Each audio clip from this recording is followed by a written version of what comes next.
I remember the exact moment I fell in love with film. I was 7 years old, sitting on the living room floor, watching a movie that made me cry, laugh, and feel everything all at once. But I knew I wanted to do that. I wanted to make people feel something. So I chased it. I wrote scripts at 2 in the morning. I applied to every film program I could find. I had the passion. I had the work ethic. I just didn't have what they were looking for. They said no, again and again. I built crews that fell apart. I planned shoots that never happened. One night, I sat there staring at every script I'd ever written, and I almost deleted all of it. Almost. Then, I found Artlist Studio. My name is Maya, and this is how I made my first film without anyone's permission. The next one can be you. Yes, now anyone can be a director with Artlist Studio. And in this video, I am going to introduce you to Artlist Studio. And by the end of this video, you will know how it works. Let's dive in. Okay, this is the Artlist AI homepage. You will find the link in the description. Once you are logged in, your interface will be like this. You will find all the tools and features. This is the AI toolkit where you can access all the generative AI tools. However, today we will talk about the Artlist Studio. First of all, we have to create the project. You can see my previous project. To create a new project, click here. Let's name it Studio Tutorial. Alright, this is the Artlist Studio interface. There are a lot of features here, so let me quickly go over the layout before we dive deeper. First of all, you will find two options: framing and directing. The framing is to generate images, locations, and characters, and the directing is to generate video clips. At the bottom, you will find all the settings, and this is the preview panel. It's designed to feel like a production environment. You'll still export to your own editing software, but this keeps everything organized and familiar. Okay, now let's talk about the framing models. Here, up at the top, you can select your image generation model, set your resolution and aspect ratio. And here's where it gets really cool. On the right side, you can choose your camera and lenses. In the camera section, you will find cameras like Red Raptor, Arri Alexa 35, VHS camcorder, and more. And in the lens section, you will find Helios 44-2, Lomo anamorphic, and others. You will find all the other settings here. And here at the top of the prompt box, you will find all the reference material. First, we have the image reference. You will find two options: inspiration that captures the overall look and feel, and match exactly is to replicate the reference more precisely. Right next to the reference option, you have add characters. This is where you create characters from multiple angles and save them to reuse across any project. If you click in, you'll see pre-built characters from Artlist, each with multiple angle variations for consistency. You can even assign a voice to each character. To create your own, hit New Character. Use the prompt box just like you would in any AI image tool.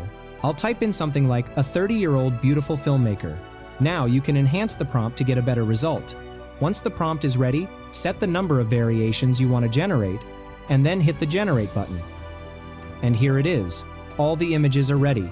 Now, you can select any of them and go ahead. I am selecting this one. Now, you can customize the character if needed. If you're satisfied with the result, click on the Generate Angles, which creates all the different views of your character so you can inject them into any scene and create a consistent result. While the angles are generating, you can select a voice from here. You will find a bunch of options. Just select which one you need. And here it is. The images are ready. Now, we have a perfect character layout. Okay, now you can rename the character and save it. Okay, our character is ready. Next, we have the location. This is important. Sometimes we need to create multiple shots in the same location, and image generators just mess up. You will find several environments or places. To create a new one, click on Create New and enter the prompt. You can enhance it. Once done, set the variation number and generate the images. Once the images are ready, you can select anyone.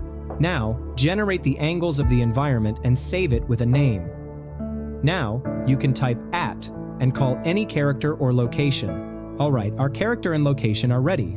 Now let's create a scene with them. First, I will add the character. After that, the action means what the character is doing, and then I will add the location. Once the prompt is added, I will enhance it with AI. Okay, this is really a good prompt. Now, come to the settings. Here, first we have camera angle. We have various camera angles here, such as low angle, eye level, high angle, overhead, and more. Select which one you need. After that, you will find shot type, macro, extreme close-up, medium, full shot, and extreme wide. You can also set the color. And in the end, set the number of images you want to generate. Now, before hitting the generate, let's set the models and camera. I will go with the Nano Banana 2 model and basic settings. As for the camera, I will use the Arri Alexa 35. And for the lens, I will keep it auto. Okay, all set. Now hit the send button from here. And our images are generating. And here it is. The images are ready. Here, on the left side, you will find all the images. You can select one by one and preview them. You can see the character, the location, all framed exactly how we set it up. So the consistent character and location are not a headache anymore. Now, you can customize any images if needed. Once you click on the edit icon, the image will be added as the reference. And another very important thing, you should know about the Studio prompt format. You can use the structure prompt mode. Here, you have to enter the description according to the structure, like subject, action, location, and others. Alright, once you find the best result, you can turn it into a video. To add the image as the first frame, just click here, and the image has been added as the first frame. Now come to the directing panel. Here you can see that the character and location are already set. Now let's set the model and camera. You will find popular video models like Kling 3.0, Seedance 2.0, VO 3.1, and more. Select which one you want to use. After that, set the resolution and aspect ratio. I won't change the camera and lens settings. Now, I will set all other settings from here. First, set the duration. After that, set the camera work.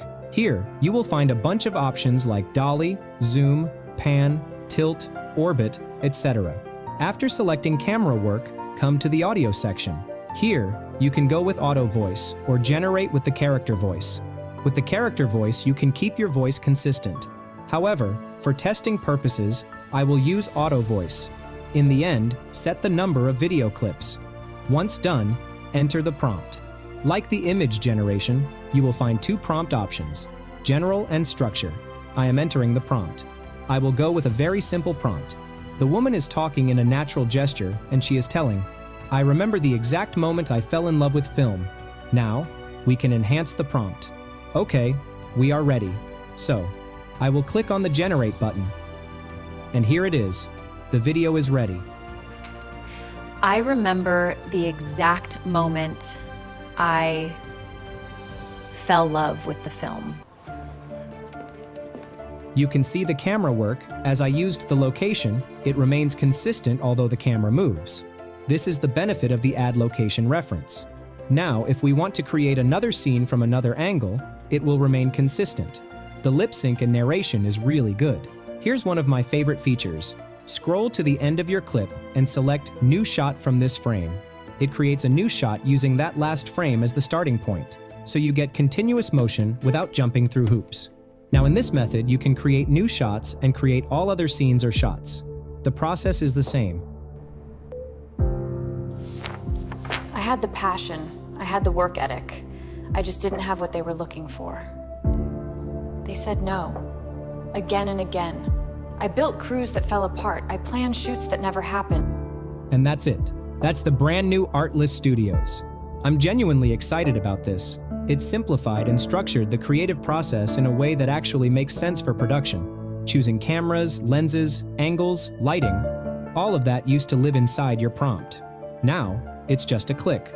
It feels less like prompting and more like directing. And I think that's going to unlock a whole new level of creativity for a lot of people. I can't wait to see what you create with this. If you want to check it out, link in the description. And if you found this helpful, hit that subscribe button and the notification bell so you never miss a new video. See you in the next one.